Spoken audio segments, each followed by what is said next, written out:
ഏപ്രിലിൽ റെസിഗ്നേഷൻ ഇട്ട് 90 ദിവസത്തിന് ശേഷം ജൂൺ 30 ആയിരുന്നു എൻ്റെ വർക്കിംഗ് ലാസ്റ്റ് ഡേ ആയിരുന്നത്. അത് കഴിഞ്ഞ് പുറത്തിറങ്ങി, അല്ലെങ്കിൽ അതിൻ്റെ ആ ഒരു സൈൻ ചെയ്തു എന്നൊക്കെ പറയുമ്പം എല്ലാവരും ചോദിക്കാറുണ്ട്, വേറെ കമ്പനി കിട്ടിയോ? ഇല്ല, വേറെ കമ്പനി കിട്ടിയിട്ടില്ല. പിന്നെ എന്തിനാണ് റിസൈൻ ചെയ്തത്? അപ്പം അതിനൊരു കാരണമുണ്ട്.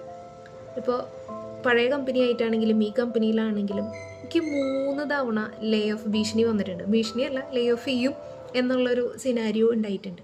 അപ്പോൾ 3 തവണ കഴിഞ്ഞപ്പോഴത്തേനും എനിക്കതിപ്പോൾ ഒരു ശീലമായി. പിന്നെ നാക്കിൻ്റെ ബലം കൊണ്ട് മാത്രം പിടിച്ചു നിൽക്കാൻ പറ്റിയതാണ്.